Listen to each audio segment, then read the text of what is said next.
right, thanks for coming. This is Bold Ideas. This is the first of the year, but Boz, this is the third time. Listen, I'm a consistent man. I like to come and deliver, and people keep showing up. So I guess I haven't offended everybody enough thanks yet. for coming. And so we have some fresh faces. How many people is this the first time to? The joke's on you. We can't tell how many there are. Just whistle or something. I don't know.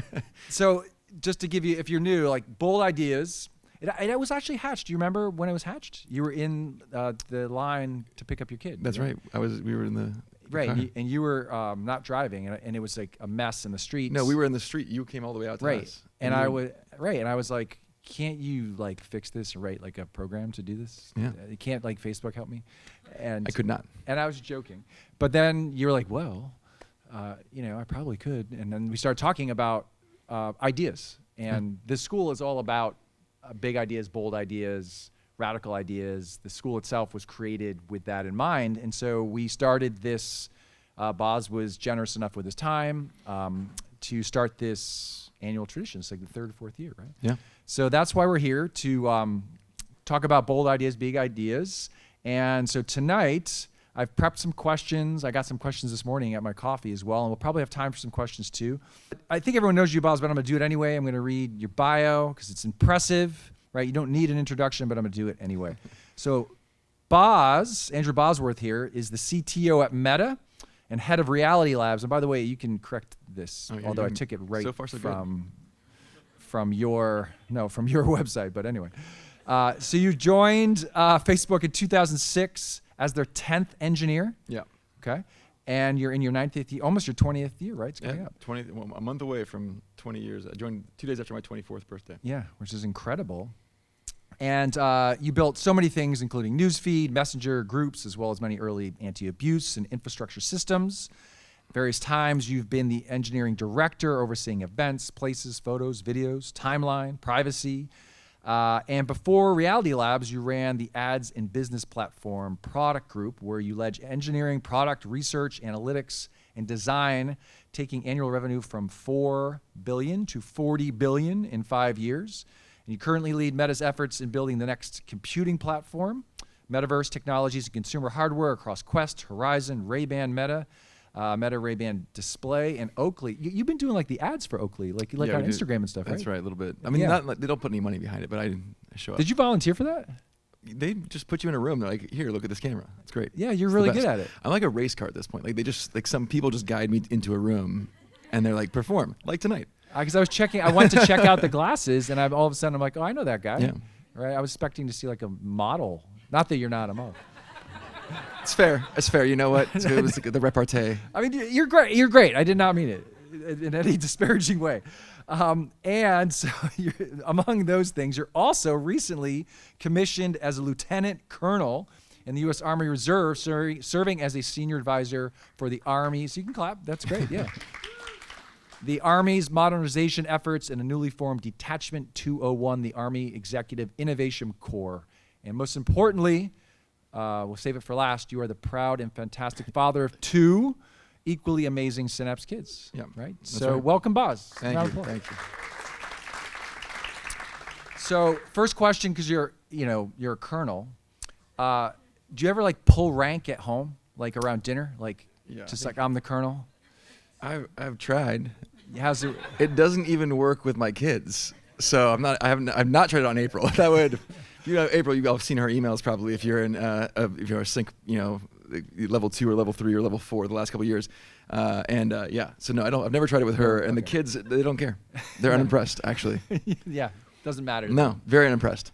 Yeah, but they must be like excited in some ways. I was in exercises like a couple weeks ago in Hawaii, and we had it was like a full face paint, in the jungle situation, and I went and I saw like my little nephews who live on the island. And they just called me Uncle Avocado because I just looked like I had an avocado on my face. And so that's now stuck. So I'd say it's going the wrong way. I would say from a respect standpoint, we've gone from like very respectable to Uncle Avocado. It's good. They keep you humble. Absolutely. Yeah, that's kids. I do kind of like it, actually. Yeah. You're all welcome to call me that. Uncle Avocado. All right, let's get right into the questions. Let's just start with like the big one, right? Some predict AI is going to end humanity. Others worry about AI writing their kids' essays. Which future should we prepare for, and does either one involve improvement of pickup and drop off? That's right. Yeah. Yeah. We AGI complete problem. So yeah. So I've said this before. I'm finding myself almost tribeless in the AI space. Although there is a growing middle group like me, where AI is both a huge deal that's going to affect a lot of parts of our life in a really profound way, in ways that we can't totally predict or anticipate, but mostly I think be quite good. And also, it's not going to take over the planet and kill us. It's not Skynet. It's not like self-aware. It's not even that kind of thing. And so, it's mostly good news. I don't think we're not headed for extinction. I'm very, very, for the people in the industry, they talk about, when do you think takeoff happens? When do you think this thing becomes self-aware? And I don't have a timeline for that. I don't think it's a very likely future. I do think it's a huge deal, though, and I think people are equally likely to underestimate it and the impact it's going to have on their lives. It's at least as big a deal as the internet, probably as big a deal as computing itself, like in the macro scheme of things. If you want to think about historical comparisons of what would your life be like without the internet, what would your life be like without computers entirely, it's like that kind of a big of a thing. And so my approach to how the kids doing their homework with it, my approach to all these things is basically I think of my job as a parent is to prepare my kids for the world they are going to enter, not for the world that I entered, not to have the childhood that I had or even the childhood I wanted to have, but is to have a childhood that hopefully is full of joy and love and support that they can grow, and also prepares them for this actual world that they are at some point going to be asked to independently operate in. The good news is actually, as far as AI goes, I would say the kids are doing better than the adults are, and we've seen this kind of meme play out a bunch. I think there's our parents' generation. The joke is that they have no antibodies for this. So they see, because their entire life, if they saw a picture, that picture was real. Their entire life, they saw a video, that video is real. That's very weird, by the way. Small discursion. This happens. Jim asked one question. I'm off on 3 things. Small discursion. For most of human history, we had no reliable way of delivering a true thing in media. It was just words that somebody wrote. Then, for a very weird 100 years, if you saw a photo, it was presumptively true. That will never be true again. That'll never be true again. Also, for a shorter period of time, if you saw a video, you definitely knew it was true. That's also never going to be true again, right? That's we know that. We have survived a long time without having verified, accurate media. It is okay. We can do this as a species. Our parents, however, are not ready for that. That was they're just too deep into trusting the things they've seen. So the kids are doing better at being canny about, hey, is this real? Is it what the thing is? So I do hope we embrace these tools and get involved with our kids with these tools, so that we learn from the kids, frankly, and then that they are prepared and how to navigate these things effectively going forward. So, but if the kids are potentially better equipped to deal with it, the adults who are their teachers aren't. Yeah. Right. So. No, it really is. What do we do? It is. Yeah, it is both. Help me. Yeah. Boss. Asking for a friend. The good news is it's early days. Nobody it's changing rapidly. Just be involved. One of the funniest things that happens to me is I'll get these questions about AI from people who've just obviously not spent time with it. They're AI is going to take over the world. I'm like, have you asked AI a question recently? It is pretty far from taking over the world. There are some things that it does unbelievably, and you just can't believe how well it does. And there's some things you're nah, that's the dumbest thing I've ever seen. You can't do that. So I think there's just being involved with it. You just have to do it. It's such a cliche answer. Actually, maybe it's not cliche. Maybe it should be cliche. Whatever the thing is, you have to be involved with it. If you're, I'm worried about my kids playing video games. Okay, play games with your kids. You can decide as the person, this game is or is not appropriate. This game is or is not a thing to spend our time on. You just get involved. It's not like a black box that you can go do it. There's anything that they can do, you can definitely get involved with. That's how I feel about AI. And I think if we're approaching it from oh no, you need to learn to write an essay without AI, that's a little bit of do they? That's a little fear. Right. That's a little bit of normativeness that you're bringing to it. Whereas hey, cool. How can we use this tool to make your essay stronger is a very cool approach to it. like that's a great approach, because it is very likely that they will have AI access. Just like we were all raised with like, you won't have a calculator. I have 4 calculators on me right now. This second, I have 4 on me. So like, don't tell me I don't have a calculator. That's crazy. They're gonna have AI. How can they use it as a tool to make their argument stronger? How can they use it as a tool to learn better, to better understand, to interrogate? I use it, I write constantly. I use AI all the time. I like write something up and I'm like, tell me what's wrong with this? How can I make this stronger? What's the strongest counter argument to this? And it's so useful, and it's a thing that I used to go to my colleagues for. It would take their time, and my cycle time would be longer. It takes a day to hear back.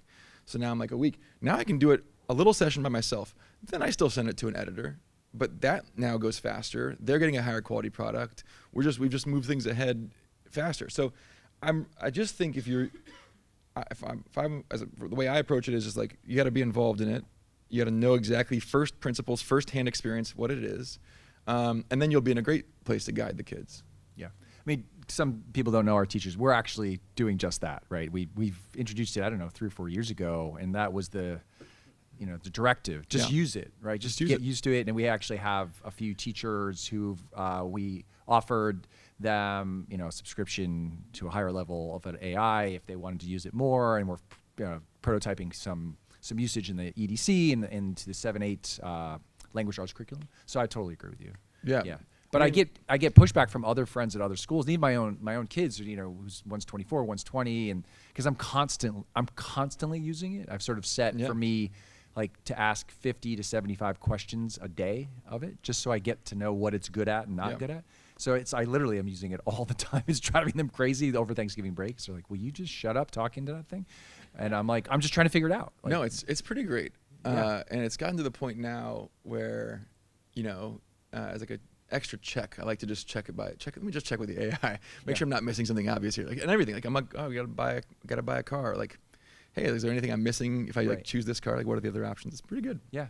But not always good. No. Well, it's funny. And one thing that's interesting about AIs, if you want to think about what they're good at, why are they good at doing images? Well, the answer is because images aren't demonstrably true or false. Like there's a range of acceptable outputs that are all kind of check out with us. Whereas actually text is much harder. Text is a much harder space. Like the words that you write have a great deal more combinatoric precision than that's a picture of a tree. Sure, I guess. There's a lot of different trees out there. That could be one. So it surprised us as like a species that it could do these image things. But now once you think about the mathematical spaces involved, language is just crazy big. The space of human language and thought is much, much bigger than the space of how many trees there are. Oh, is that right? Yeah. Mathematically. All right, next question. You've built lots of stuff, right? As I mentioned, powerful tools for connection. And now we have AI that can hold a conversation better than most of my friends, certainly after 10 o'clock at night. So what's the new job of humanity? Where do we still matter? Yeah, so I've spent a lot of time with AI, and it is interesting, and I can't tell yet if this is a generational problem and kids will feel differently about this, or if it's a universal human thing. I've never felt particularly connected to one. I value it. I'm polite. Like when I say please and thank you, right? Like that's like, oh, it's like I just, it's in there. But I would, to halt on that. I was thinking about this. Like, if we don't say please and thank you to it, is that going to cause us to not stop saying please and thank you to our grandparents? There's going to be some relationship, for sure. And they're going to get better and better at feeling like it's a person on a phone. And even when they get into a video call, it's gonna feel like a person in a video call. That is just not the same. Even I don't like to make phone calls either. Even in those contexts, a person in a chat message, that's not the same connection that you have with another person who's physically present with you. And the story I've been telling for a long time about AI that I really believe is true is it's a productivity win, and I don't mean that in we're gonna do more emails. I mean it in the economic sense. It buys time. Like it buys time, and you can use that time to do more stuff. Mm-hmm. You can pour the extra time into work. You can pour the extra time into family and like fun and friends. But it buys time, the scarcest of all human resources. Like truly the one thing from which all value stems and is ultimately returned is time. And so I like really fundamentally believe in it for that. And so a good example, like, I don't know, this is very, I feel like a stand-up comedian on this one. Like, it's like you hang out with your guy friends and we don't like have super profound conversations. That's not you may, God bless you and your modern, not masculine, toxic stuff. Me and my guy friends are like at the game, watching the game, and you're like, sweet, that's a good one. It's pretty good. That was a bad play. I don't know. That's very meaningful to me. This is how I spend time with my friends. We're watching the game. We're doing stuff. We're just hanging out, and there isn't like a chat bot for that. I don't think. I don't know. It'd be a pretty bad one. We would all reject that chat bot. But that is a real thing. Yeah. And so there is something like I find that this chat interface, even if it becomes a voice interface, even if it becomes an avatar interface that looks super real and has like longevity and remembers all these things about you, it's still gonna be like you had a digital assistant or you like hired a PA or something somewhere. I don't think and I think you could do a lot of interesting jobs, like the service jobs, like therapy jobs are interesting in terms of like, hey, can it help somebody who doesn't feel comfortable being judged by a human? Which, by the way, are people who I definitely know in my life who need therapy, agree they need therapy, but the reason they need therapy is because they don't like being judged by humans. Therefore, they will not go talk to a therapist who is a human who might judge them. So like there's interesting avenues here that I think and those are all interesting and they're going to be meaningful. That doesn't mean the conversation that you have isn't meaningful to you. Right. It doesn't feel the same to me as this. Having said that, one of my favorite Thanksgiving like dinner prompts is what are the things that your kids 30 years from now will come home for Thanksgiving dinner and they will be so embarrassed by you. And they'll have their friends, I'm so sorry about my dad. But you will keep doing it anyways. And that you'll retain that belief. For me, like eating meat, I will probably continue to eat meat. I can imagine 30 years from now, my kids are like, I'm so sorry, my dad is eating an actual cow. It's like a whole thing. Right. I can imagine that for sure. Thought about that, and I'm like, I am. It's delicious, and I'm not gonna stop. My other one is like, I think there's not a trivial chance that like they come home with like a robot boyfriend and you're like, can you please just date a human? I don't care who the human is. I don't care anything about their gender identity or anything. I'm just looking for a flesh and blood human. Like, oh my God, I'm so sorry. It's so embarrassing. Like that's a possibility. I know you've told me that. It's before. not a 0% chance. That you're just like freaked out. I know. It's a good conversation topic for Thanksgiving dinners if you guys want to have fun with it. Got it. All right, let's not even go there. Building tools for learning.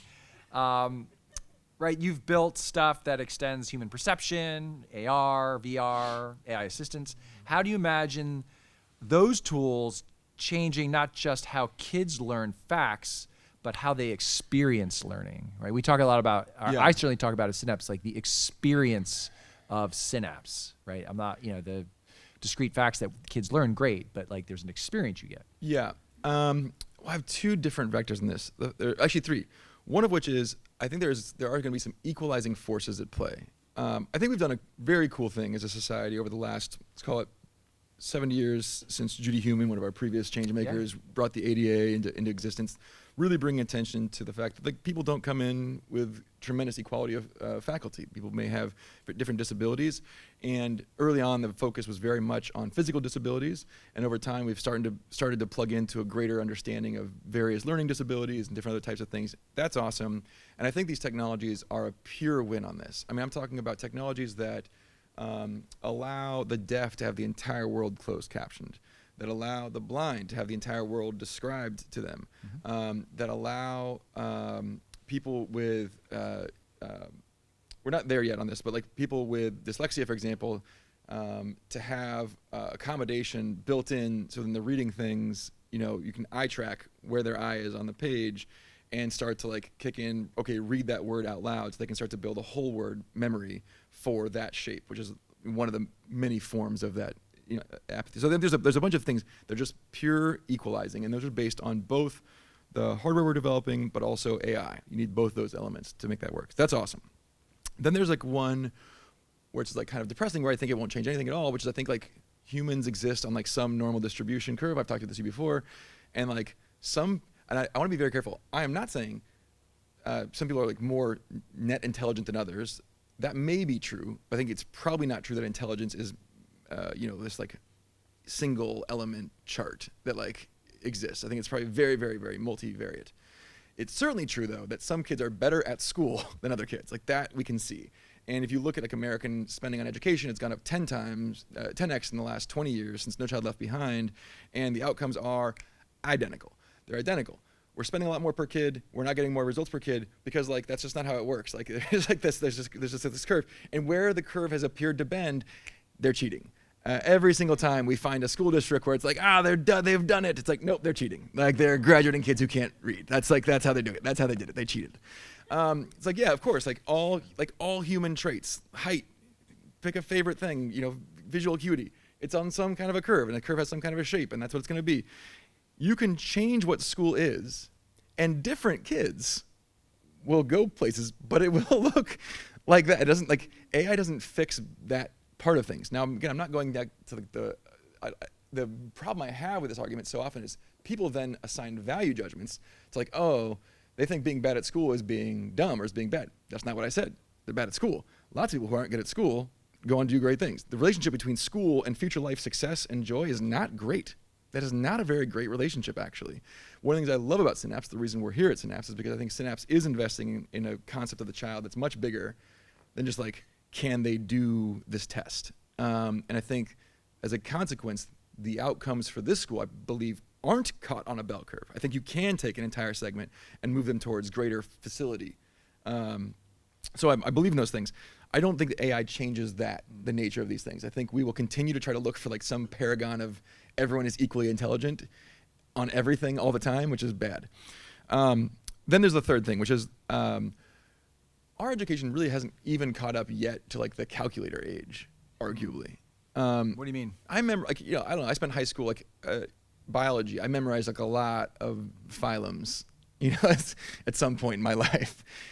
History, like I memorized a lot of dates of battles in my life, and those ended up not being the important things. It's actually been super fascinating since I joined the military. Like my commanding officer gave me a reading list on like reading military history, and it's so cool and it's so interesting. And the books that I'm reading are mostly about like the structure of things. It's not about who was shot by who to spark. It's like it's not even necessarily about the politics. It's literally about like, hey, like the power dynamics that were at play and the industrial dynamics that were at play that caused these things to change. And these have real world consequences. And they're so fascinating, and I would have been so fascinated by them. Whereas instead, I was bored as all hell in history class, and I thought I didn't like history. And actually, I find it completely fascinating because I'm now doing it from a very different perspective. Biology, I think, probably very fascinating. I don't know, actually, I never found a way back to it because I found it so interminably boring to just memorize a bunch of facts. And so even when I was in school, I knew memorizing these facts is dumb. The internet does exist. It has these answers. It will spread and be everywhere. I knew that at age 14. I guess, come on now. I think we can, and likewise, all the tests were like, you're not gonna have a calculator. It's like, the important thing is me understanding how these functions work. Another good example of this, I was a pretty poor math student. It was my toughest class in high school. I think I got a C at one point in a high school class, and my parents were like, what? I don't know what's going on. And then in college, I really struggled with math, requirement for computer science major freshman year. And then I switched to applied math. I went from the pure math department to the applied math department. And the applied math department, we're doing differential equations. And it's like, oh yeah, imagine like wind in a three-dimensional volume, and every single molecule has like momentum and direction, calculate time 3. I'm like, oh, this makes total sense to me. I completely understand now what literally before was just like memorize these functions and like how they, what am I doing? I have no idea what this is. Now I'm sure different students may have the opposite response, but like there was no adaptability before I got to college to like approach it in this other construct that was like much more tangible to me.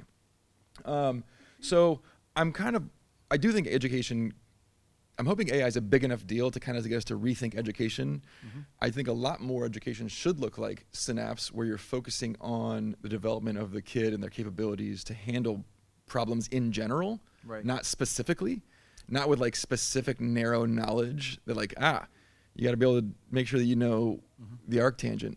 It's like, no, you don't. Right. That's not the important part. Yeah. But like emotionally, can you handle, you've been given a problem. Can you break the problem down into parts? Can you seek help? Can you find resources? Can you do the research? Can you evaluate the credibility of the research that you've done or that somebody else did on your behalf? Can you work in a team? Mm-hmm. Those are the things, those are universal human skills that have nothing to do with what historically school has looked like for me. Right. Yeah, it's a good answer. All right. Anytime I praise Synapse enough, I just gotta make sure. I'm not going to take. I gotta hype the school enough, and then we're in. No, hey, keep going. I won't even cut you off. You can keep going. No, I appreciate that. It's true. Like we're very much, and we're also an applied learning center, right? Our engineering space is very much that, right? Those concepts that, particularly in the middle school, the kids are taking concepts that we had to memorize things for, and they're building things in teams, right? And it's going to be a stickier situation for them. They're going to remember those things, right? Bathymetry, bathymetry they're learning, but they're going out to the beach, right? To learn the underwater, the patterns of sort of the mountains under the water to create the waves, and what does it mean instead of memorizing certain things. Yeah, no, I love that. Yeah. So okay. So you've been quoted, I think you can refute this, as saying that the goal of technology is to help people build what they imagine. Do you remember saying that? I have no memory of that. Okay. But to be fair, I don't remember what I just said up here, so that's not totally shocking. When I am saying stuff, I'm in the process of saying it. I'm not listening to it. How can schools, Synapse, other schools, nurture the same builder's mindset so kids see AI as a canvas and not a crutch? And then I have a second question. Well, yeah, you hit on one of those earlier. I'm really not trying to be a shill for the school. The applied learning piece is such a big deal. The idea that, and I think AI helps with that. I think when a kid comes in, they're passionate about something, and you have an ability to connect that to the curriculum that you're trying to cover, I'm so impressed with it. I really am, because I think that it requires our teachers to have an incredibly dynamic, when I grew up, right, the teacher had run the same lesson plan for 20 years. They had that lesson plan on autopilot. Like they knew it backwards and forwards. That's not how it is here. So I think half of that story, honestly, is to not kill the seeds that are growing. There's this little sprouts popping up everywhere for these kids, and they're just kind of interested in a thing. And this doesn't mean they're going to go do it professionally, but let it grow for a while and see what comes from that. That is so important. I was the third kid, grew up on a ranch, and so it was literally you need to go outside and find something to do. And so I was taking electronic stuff apart and putting it back together and plugging it in, which you should not do. And I was just allowed and encouraged to do that. And it was wonderful. It was like a real gift to do that. And today, these kids, you got this, we got to do this practice, and you got that, and you got to schedule it, and they're so tight. Well, where's the room?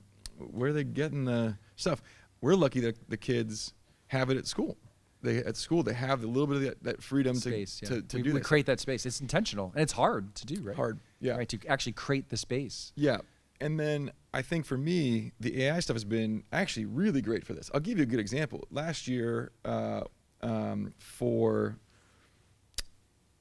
obviously Sebastião Salgado was the change maker, and I'm an avid photographer. It's a huge passion of mine. So my kids' teachers reached out, and they were like, hey, would you mind teaching a class on photography to the kids? But I don't know anything about early childhood education. So I went to AI, and I was like, I need a lesson plan that's appropriate. I had to do one for level 3 and one for level 2. And it's a pretty different group in terms of what the capabilities were. And it was so fun. And I really had fun coming up with the lesson plan. And they made cyanotypes, for those who know. It's kind of an old-timey style of photography. You can just do it in broad daylight on a piece of paper. Made cyanotypes. And actually, and one of the girls in Archer's class, Zainab, went on and started doing photography. I don't know if she's still doing it or not, but it's that sparked something for her. Right. And her parents got her an old camera, and she was doing that for a while. And so that was really cool. And that AI helped a lot with that kind of thing. Yeah. My kids come home with some kind of a random interest that I don't know anything about. The first thing I'm doing is I'm researching it, and I'm trying to figure out, asking AI, hey, what can I do to what's the next step here? Right. I don't want to spend $1 million buying whatever the thing is. Like, how can I just like get them to the one next step to see if they really like this thing? Yeah, it's funny this idea of like killing the curiosity or something. Like so many teachers do this like by accident because no teacher really wants to do that. Yeah. Right. I've never met anybody Yeah. anywhere. My son went to a high school nearby, private school, great school, but he was taking AP art as a senior because he's very talented. He loved art. But the way, I don't know if anybody's taken AP art recently, you have to just like produce a number of paintings like in very little time. Right? There's nothing like you can't be like, oh, what would I like to do? It's like, no, you got to get it done. Like, that's it. Like wham, wham, wham. And so he was failing, and we get called in, and he'd already gotten into college, so it's the second semester, and I say to the teacher because the teacher's like, he's gonna fail, and I'm like, well, he's a young guy. I'm like, are you an artist, man? He's like, yeah, I'm an artist. I'm like, well, why is he going to fail? It's like, well, I like to teach, the AP art kids, like, this is the easiest class to teach, right? Because they're the artists, and I don't want to lose it. And if I don't get a 5, I can't teach this again. So I knew what was going on, but I'm like, but I said to him, do you want to be the guy that down the line, my son, thinks back and be like, man, I hate art because of Mr. So-and-so. Right. And he was like, no way. And I was like, well, then don't let him do it. And he's like, well, will he not take the test? Because you don't need to take the AP test. And I was like, I don't care. He's like, wait, you are a Silicon Valley parent and you don't care? And I was like, I don't care. You should care that, and he was like, oh, wow, such a relief. Sure, he can have an extension, and he ended up getting an A, right, in the class. Incredible. He just didn't take the test, right? And that's the key. Like, how do you not kill? But they don't even know. He didn't even know he was killing the curiosity, this poor teacher. And this is where, again, I think I was lucky. My parents knew nothing about computers, but I liked them, and so they kind of let me do it. Whereas I do see, growing up, some of my kids whose parents were like, don't waste your time with that. Like, you got to go do this other stuff. Because they didn't know. Yeah. They felt like they had to know it to support it, which is hard if you don't know it. But I think it's a lot easier now than it used to be. Yeah, that's right. Okay. The second part of this on this idea of a crutch, this comes from a question this morning at the coffee. This parent said the thing he hears the most is this tension between becoming a learner and the learner instead using AI as a crutch. So what happens to kids when they have something that allows them to not have to do the work?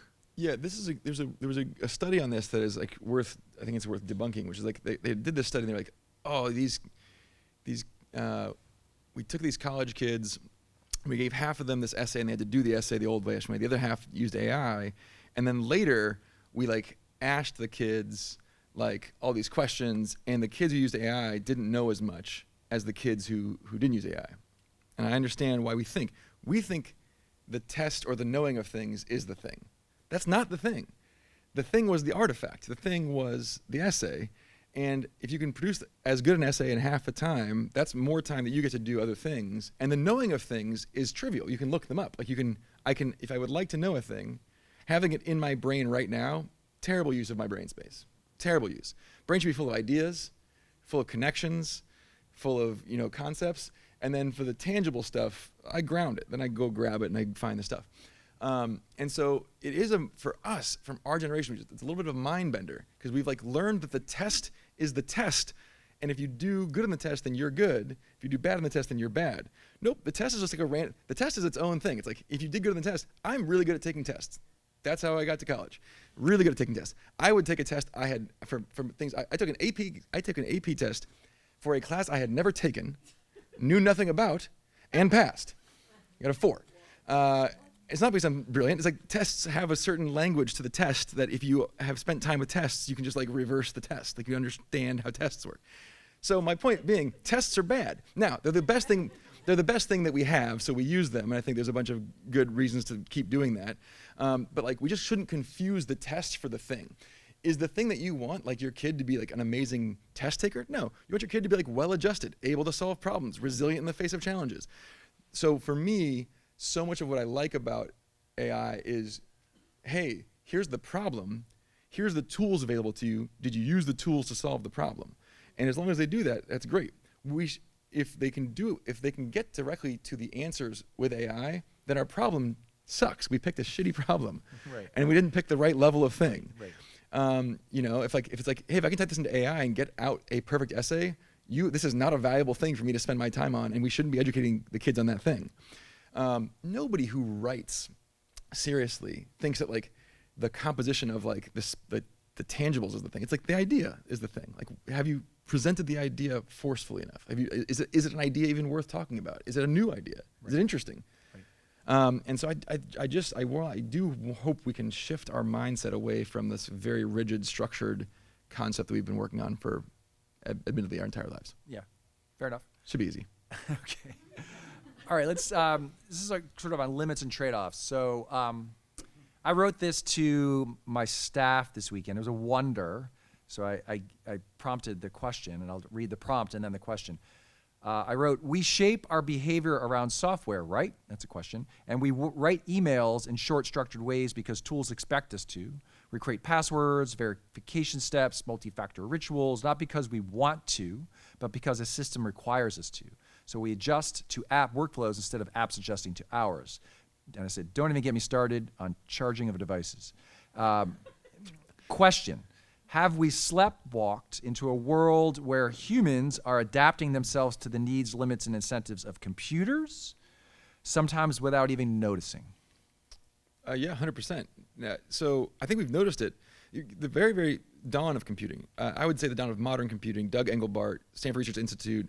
Doug was previously at NASA Ames, and he was struck by this idea that the rate of human problems was going exponential, but the rate of human capability was remaining frustratingly linear.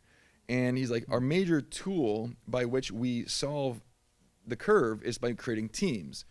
But teams struggle from overhead. As the teams grow bigger, they don't quite match the exponential curve. And so he's really worried about this. So he created, with funding from, at the time, ARPA, created the Stanford Research Institute. They invented the computer mouse. They invented they actually did the first ever hyperlinks. They invented video calling on computers. They did the first ever video call between Stanford and San Francisco. It's called the mother of all demos. You can Google it. It's on YouTube. It's great, unbelievable for 1968. Simultaneous document editing between two people at the same time. The graphical user interface. Like, this is all came out of Doug Engelbart and his lab. He didn't run a great lab, ironically, himself, and so everyone left for Xerox PARC, took all those ideas with them, and from Xerox PARC, it was stolen by Steve Jobs, and it became the Macintosh, and then from Steve Jobs, it was stolen by Windows, and it's been a long chain. And Doug Engelbart, after Stanford Research Institute kind of lost all its staff because no one wanted to work with him, he took on this senior role at Logitech, the company that makes peripherals. And in the 90s, he was asked, you must be so thrilled. You envisioned all of this in 1968. You saw this all coming, and in fact, you created quite a bit of it.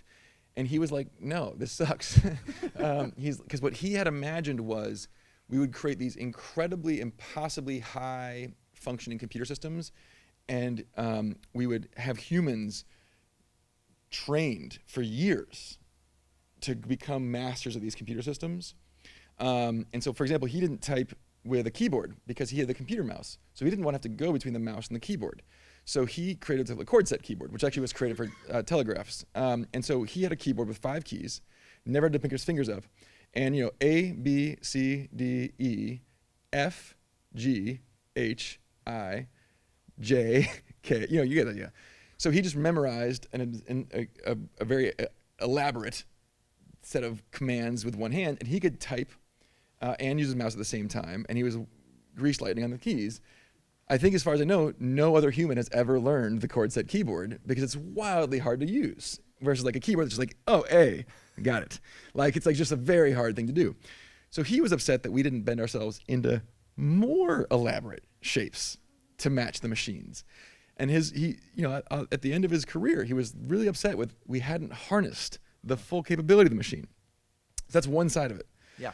On the flip side, you have probably Jobs is the most, acute member of this, certainly in the modern kind of conception of it, of like, I would rather have a computer that did way less stuff, but just did all the stuff supernaturally. So that, and actually, who it was? It was Alan Kay. Alan Kay at Xerox PARC, who wanted to create what we called Dynabook. He wanted to create the first laptop. We didn't call it that. He called it Dynabook. And his whole premise was it has to be workable by 8-year-olds. And they would go, Xerox PARC would take these user interfaces, they would mock them up, and they would bring them to schools, elementary schools. They would take them to Bing. They would take them to all these places and be like, what do you think happens when you do this? and they would try to build, and a lot of the graphical user interface concepts actually came out of Dynabook. It's like, let's bring all this power to the absolute most common denominator and minimize the amount that has to be adapted. One of the great tests, there was a big debate inside of the Xerox PARC, would they use a computer mouse or not use a computer mouse? Because a lot of the old timers, people who use computer science like in programming like me, we use keyboards only. And you just use Alt-Tab and use different things to get into different modes to navigate Windows and stuff, because it's faster. And a bunch of these guys were like, no computer mouse. They literally, Alan Kay just got all the secretaries, who were all women at the time, to come over and be like, just do these two things. And they gave him a tutorial on both. And they were equally quick with just the keyboard as they were the mouse. But then once they taught them the mouse, they never used the keyboard shortcuts yet. They just used the mouse. They exclusively used the mouse. So we have both concepts. We have this like unbelievable, the computer needs to bend to the human, and these incredibly elaborate, like, we have to learn the QWERTY keyboard because 120 years ago, typewriter keys might have gotten stuck if we typed too fast. Like, that's why it's QWERTY, by the way. It's slower than the keyboard. So we're somewhere in between. We constantly is a push and pull. I hate to be this guy. AI is probably the best solution we've had to making it more human-centric. A thing that computers lack is a theory of mind, right? They have no idea what you're trying to accomplish. They're really weirdly dumb in that way. If I go to my Windows computer and I attempt to hit the X to close a window and I miss by 1 pixel, computer doesn't do shit. It just sits there, it's like, I don't know what that was. I know you didn't hit that X. Now, every human watching would immediately know what I was attempting to accomplish with that movement of my mouse and the strike. Right. Children, young children, pre-verbal children, when they watch a person take a shape and try to put it in a box, get anxiety if the person puts the block into the wrong shape. Like, we've measured that, fMRIs. They get like anxiety. They know what you're trying to accomplish and that you're screwing it up. Like, the kids know. So even like toddlers, pre-verbal kids have a theory of mind. They have an idea in their head of what the idea in your head is and what you're trying to accomplish. Computers have none of that. And I think AI is maybe the first thing that we're developing that could be like, you didn't hit the X, but there's nothing else around here. It seemed pretty intentional. I'm gonna go ahead and close this window and just like take a risk on that. Like, at some level, you want that. Like, so I do think there's a chance that these things adapt back towards us a great deal more when they have that context. Yeah. I buy that. Creativity. This is something I think about a lot. I've got friends who play a lot of music, create a lot of music. Like in my family, as I said, and both my son and my daughter, artists of sorts. Generative AI can make creativity look effortless, I think, at times. How do we prevent that ease from flattening originality instead of using it to amplify unique voices, artists, musicians? Yeah, we have a great case study here, which is photography. And so photography at the turn of the last century was not considered an art form. No, that's right. And in fact, it was considered by painters who had spent countless hours becoming masters of their craft to be. I mean, if you look at the language, it's uncanny how similar it is to the way that artists today talk about the kind of stolen valor of people producing images that they didn't go to, hours and hours of study to do.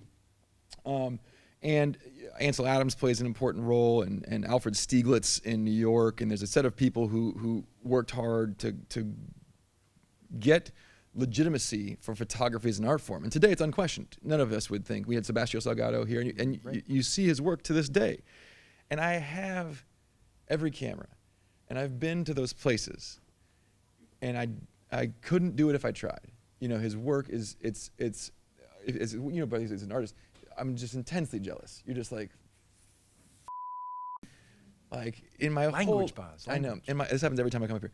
In my whole life, just like, that's why. By the way, cursing is so great because it brings so much power to things. And the first time Archer, yeah, thank you. The first time, I've only heard Archer, my son, who's 11, just turned 11, curse one time.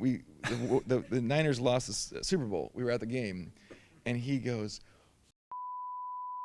And he was real upset. And about an hour and a half later, or two later, he's kind of calmed down. I said, I want you to know, Archer, I heard what you said.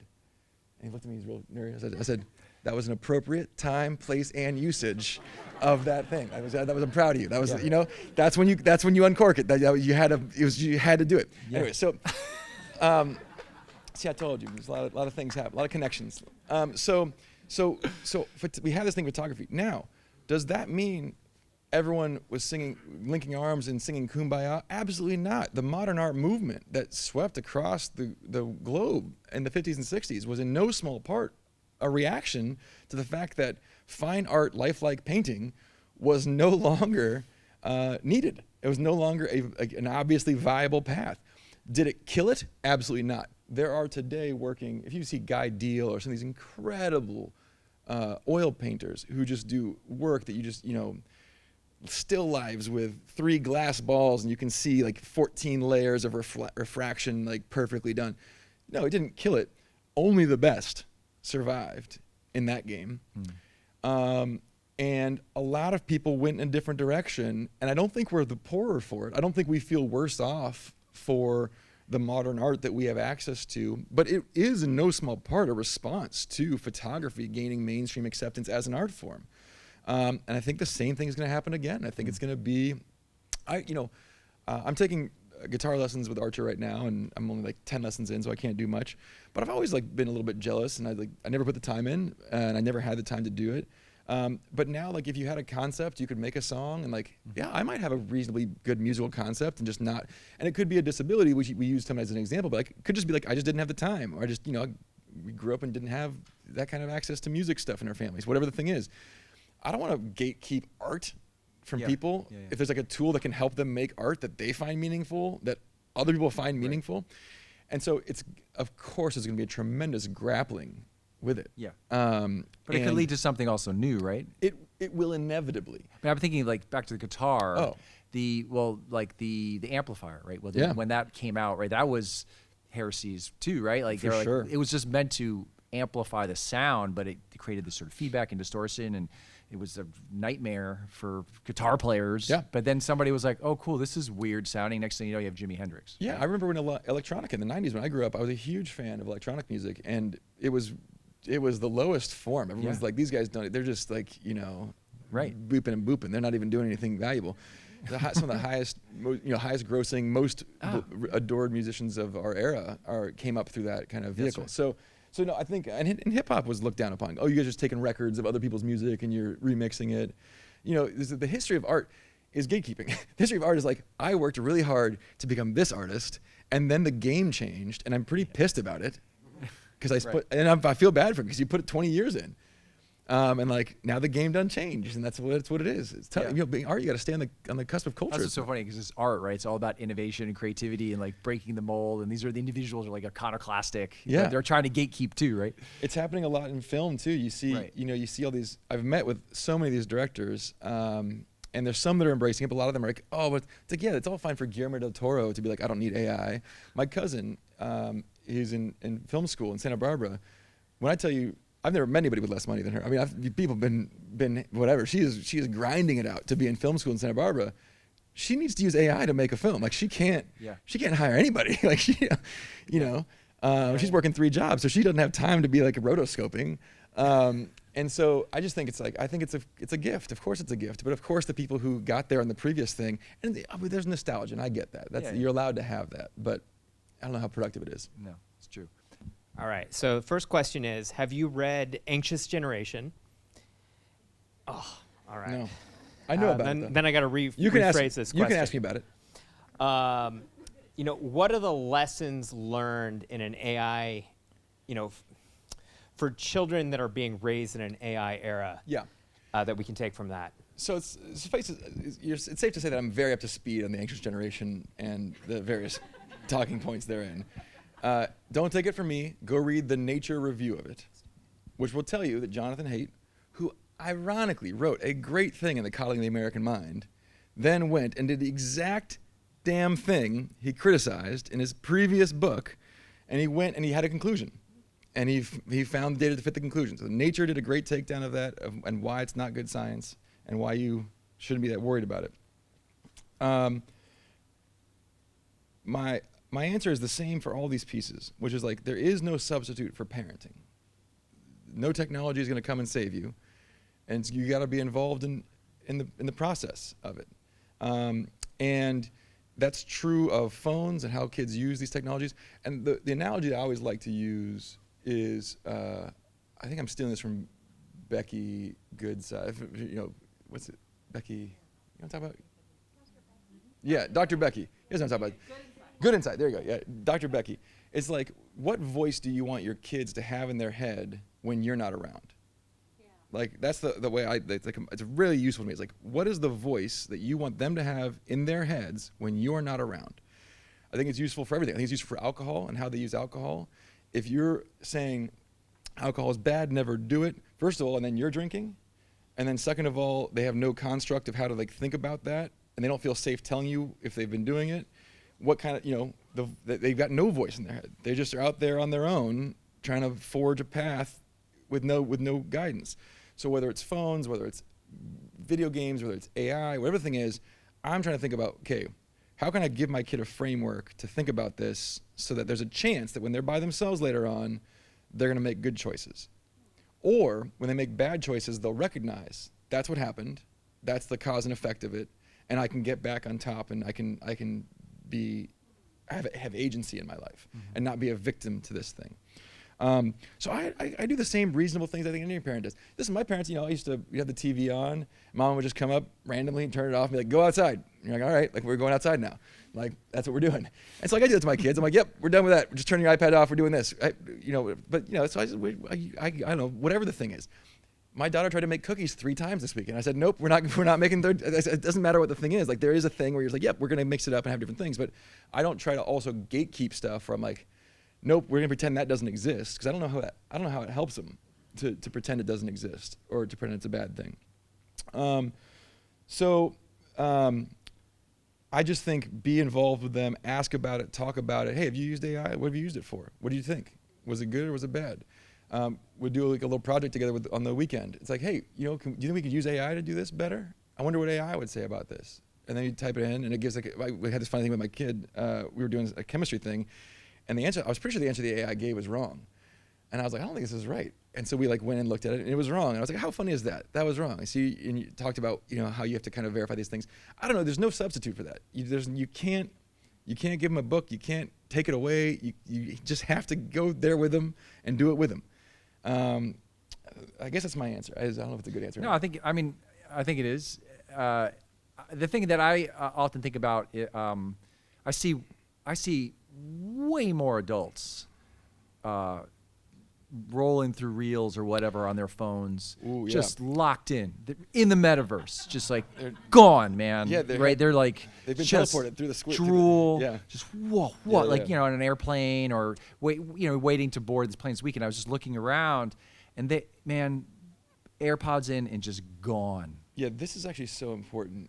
First of all, kids were bouncing around asking for snacks, and their dads and moms just just I'm like, the kids were fine.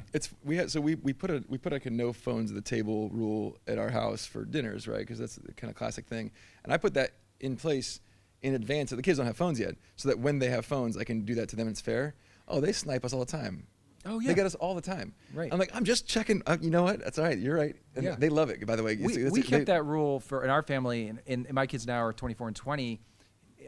And it stuck. They still it's still. It's a good rule. It's when they come for dinner, Thanksgiving, phones are gone. So that's another thing is are you demonstrating it yourself? Of course. Right. And then I look at another thing, which is sometimes I think, and I want to get myself in trouble. I think Jonathan's obviously a smart guy.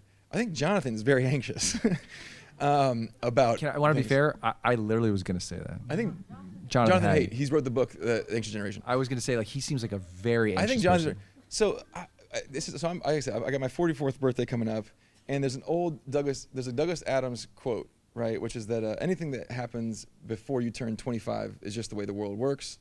From 25 to 35, it's a marvelous invention. I might even make money off of it. And after 35, it's an abomination that must be stopped.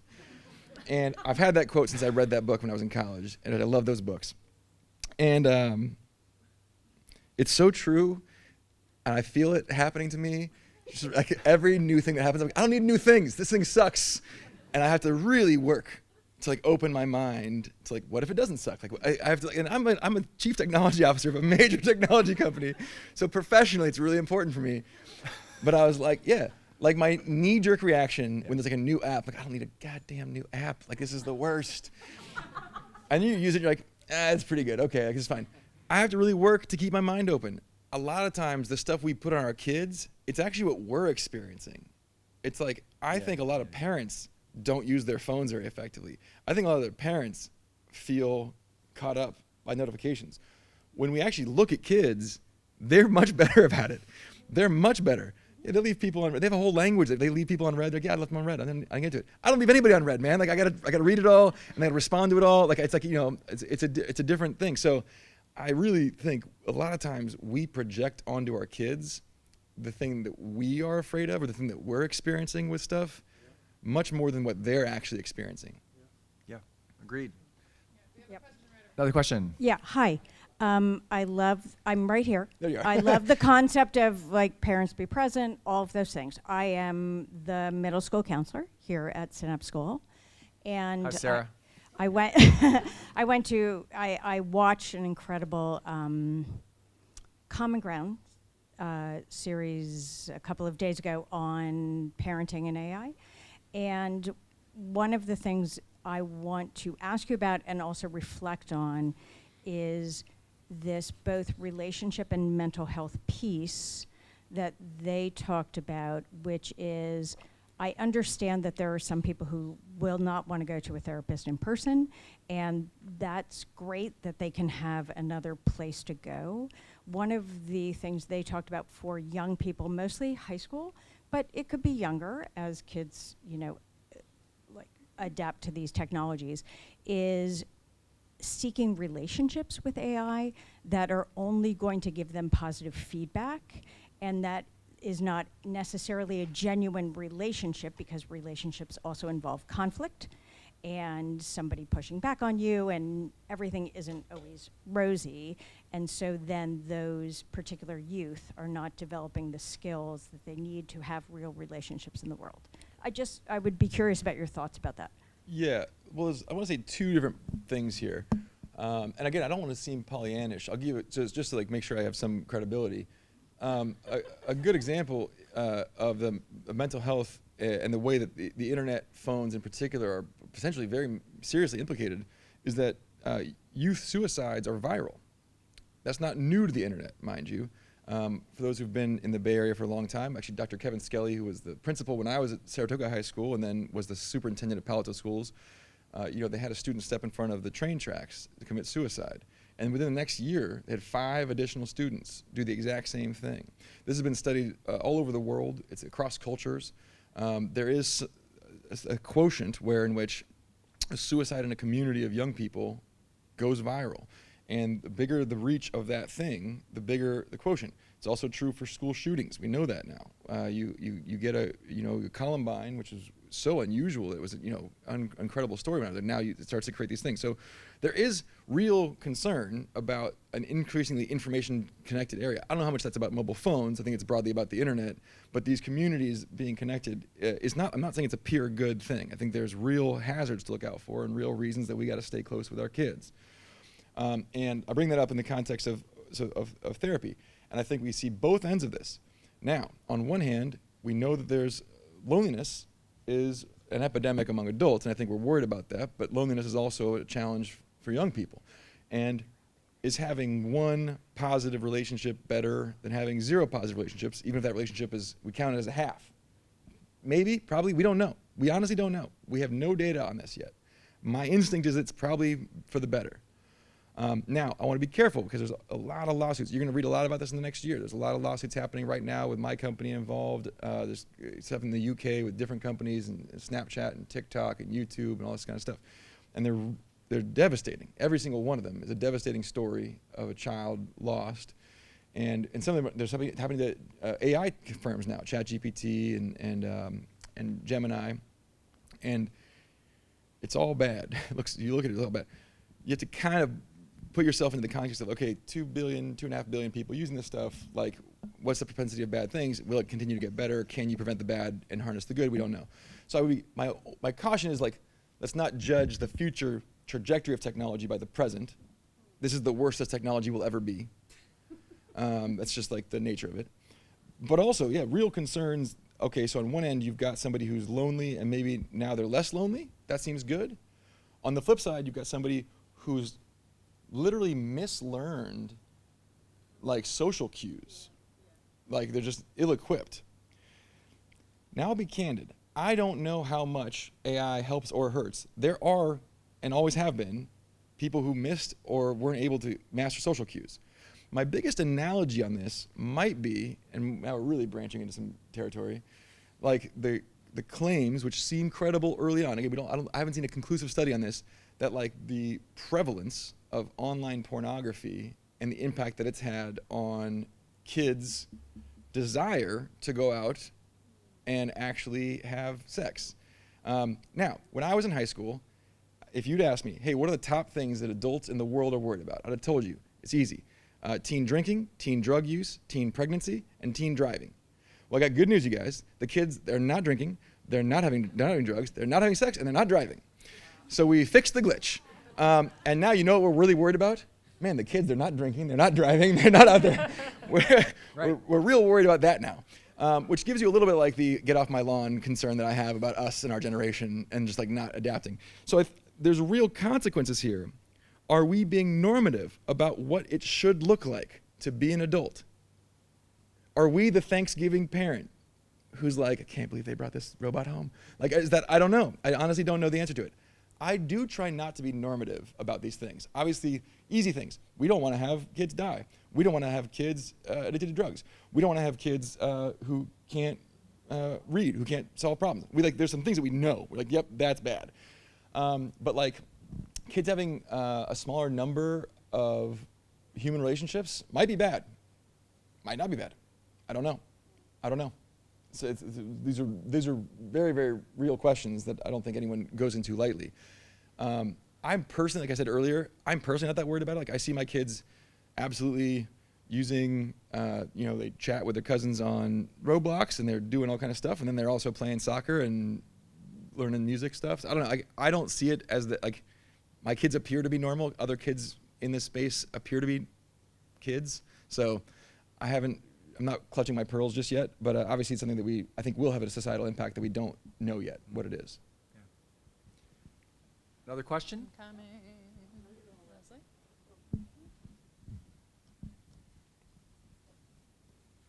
Well, I have a lot of questions, but I'm just going to ask one. So one of the things that struck me was, if you see a photo or video, it's no longer true. And like if I ask my kids, like, what's the most important thing to mommy? Like, they're like, telling the truth. Because we can always work it out if we tell the truth.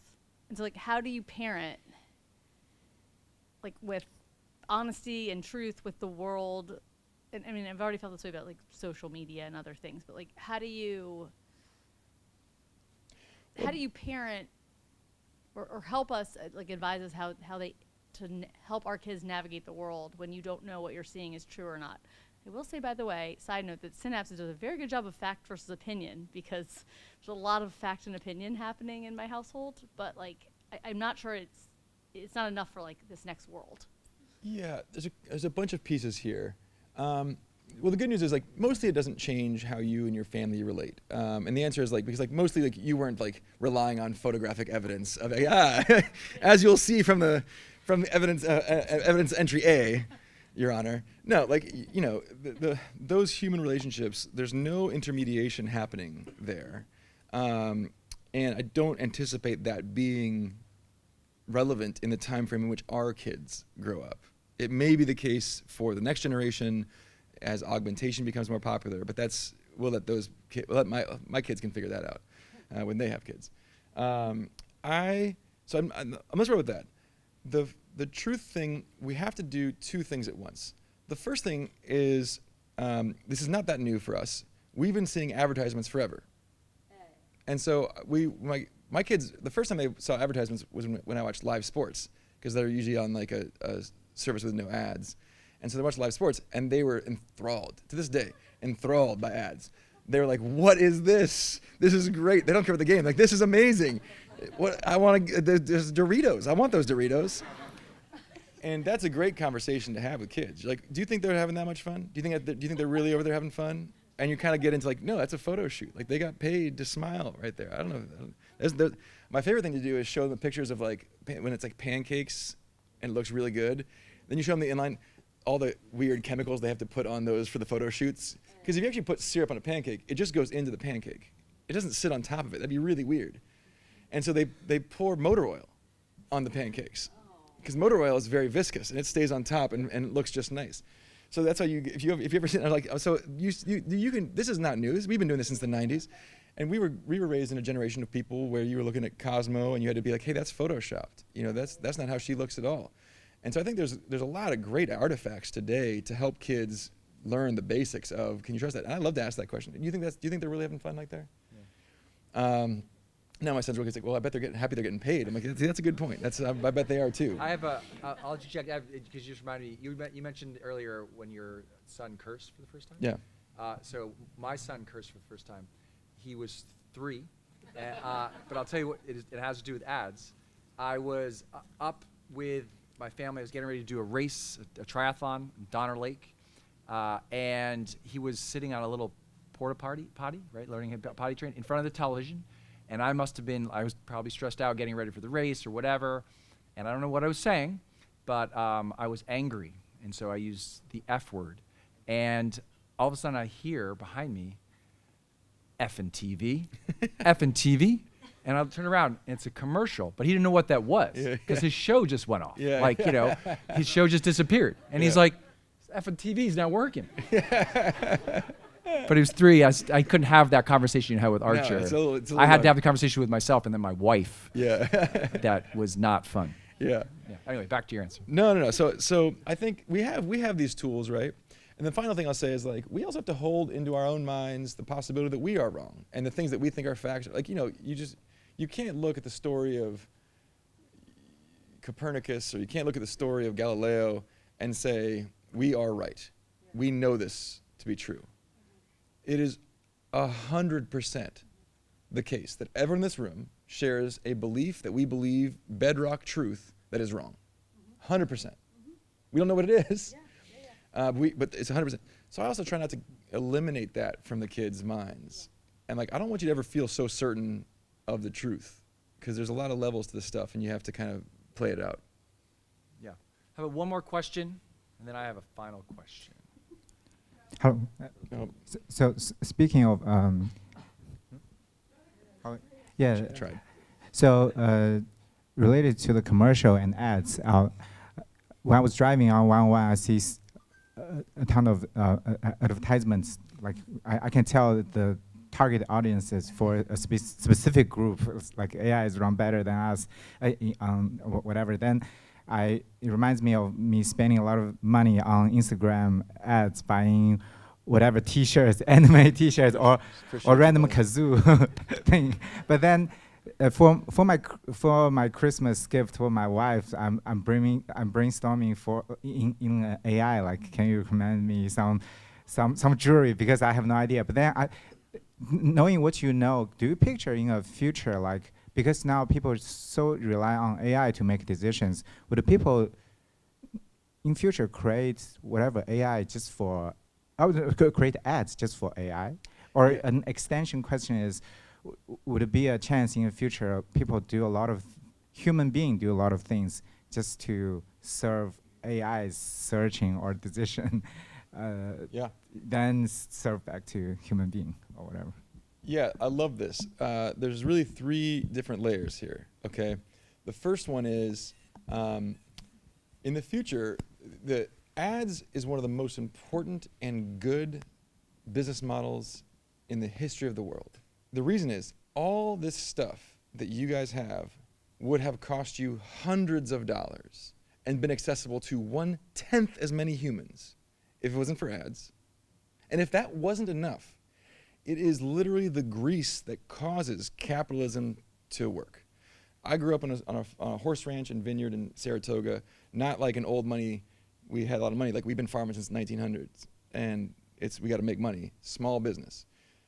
the ads on our products are a godsend, because we can't go onto a TV commercial to hit everyone in the Bay Area, but we can very efficiently find people who like to ride horses in the Bay Area on the internet. It makes our business profitable, without which our business would be unprofitable. And we sell that farm, and we don't employ those people. And that is the true story all around the world. It's true in America. I wish it was more true. You cannot believe what it looks like in Thailand. You cannot believe what it looks like in Southeast Asia, where the majority of businesses exist because they can find their market efficiently through the. And if that wasn't still enough for you, if you didn't care that you got all this free stuff, and you didn't care that you were helping small businesses and employment, the bedrock of truly the bedrock of global progress, if that wasn't enough, you get a better experience too. The reason the Instagram ads work on him, they work on me too, is because like that's content for me. I did not know I wanted this thing. Now I do, and I'm excited about that. The business is excited about that. Everyone's excited about that. One of my favorite things that happens is my wife is also shopping on our same IP address. So a lot of times Instagram will also deliver me what my wife wants for Christmas, which I'm like pretty pumped about. I gotta tell you, it's a double win right there. When I see something on Instagram, I say, this is a bad fit for me, but it's a great fit for somebody else who must have been looking at this exact product. Ads are the best, and you're welcome. And you've been wrong about it your whole life, and now you're right about it. And see, doesn't that feel great to just have the facts out there? Living Not up opinions. to your reputation. Not opinions, facts. Hey, every time I see an ad for shampoo, I know somebody lost their money. So there's a second layer to your question, which is like, what's the future of AI? And this is where it gets real interesting. So Google, the thing that happened with Google is when I started searching, the ads are better than the search results, right? The company that can best serve me is the one who's actually willing to pay the most money to get me. And it's a very lined up. So Google kept pushing the organic search results down and down. They get yelled at by regulators for this because it sounds bad. It's not bad. It's great because those paid results are actually better. The auction is actually a better mechanism than the organic search could possibly be at getting me the result that I want. I do not think I will feel the same way about asking an AI if I know the AI was paid to alter its reasoning to show me something. So ad-supported AI is going to happen. It's going to happen very soon. OpenAI just hired my good friend Fiji Simo, who built the ads business at Instacart. Before that, used to work with me at Ads and Meta. So they're going to build an ads business.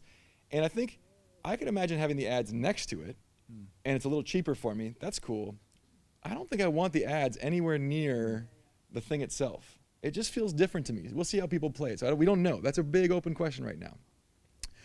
And then there's a final piece, which I think is so interesting, which is like, this is not my phrase. I think it comes from Eugene Wei. But like today, if there's a real division in society, and we get this, we always want to look for the divisions. The one that is emerging is people who are above the algorithm and people who are below the algorithm. And so if you're an Uber driver or you're a DoorDash deliverer, you work for an algorithm. Your boss isn't a human, your boss is an algorithm. And more people over the next decade are going to have a boss that's an algorithm. They're doing work, and this is what's funny. We kind of thought robots would do all this like work, and eventually robots will certainly drive, and we're working on that as well. But like, actually, what's happening is a lot of times we're finding, this job just needs a human body to do this thing, and like, so that is maybe an interesting division. As your question about like, will the human be hired to do the AI thing? Yes, the AI will definitely hire humans to do things, and how that feeds back into the system is also an open question.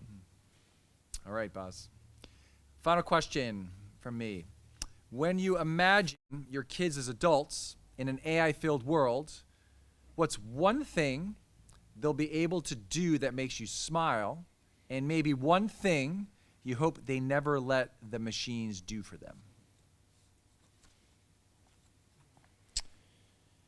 Oh man, the cat's about to be out of the bag. I don't know what the future is going to look like, man. It is as elusive to me as it is to anybody. I think I've done this on stage before with you. I always use the line from Dune where, what's his name, the main Messiah figure, can see the future a little bit. And people are like, well, you can see the future. Why can't you see this? And he's like, well, you can see with your eyes, but you can't see past that sand dune.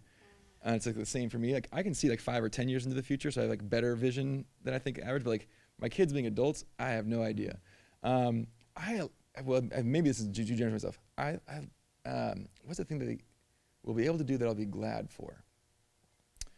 A thing that I think will be cool is if you could use. I talked earlier about having like my voice in their head. And I think it'll be cool to have, people find this macabre, people find it creepy. I think it'll be very cool, and actually I write a lot in no small part to do this, to like have an AI that's trained on me, so like even if I'm gone, like the grandkids can have like a conversation that's like not a real conversation maybe, but like something that's meaningful or at least like representative of me. Douglas Hofstadter of Gödel, Escher, Bach fame wrote a great book called I Am a Strange Loop, and it's an exploration of consciousness. And you realize about 2/3 through this book, it's actually a wonderful kind of pan to his late wife who died suddenly and young. And he talks about how he has a theory of mind of her. He has a loop of her in his head, and she's not really dead. There's a version of her that lives as long as somebody has a little model of her running in their heads, so his kids do and he does. I like that idea. It's a little, it's not immortality, but it's a little piece, a little artifact that you can leave that's dynamic as opposed to being very static. What's a thing I hope they will do themselves? I hope they still, what do I hope they do themselves? I think just like communicate. There's one of the things that's interesting about writing, I wrote this thing a while back called Writing is Thinking. It's not my line either. I stole that from Stephen Sinofsky. But like writing is thinking. I don't know something until I've written it.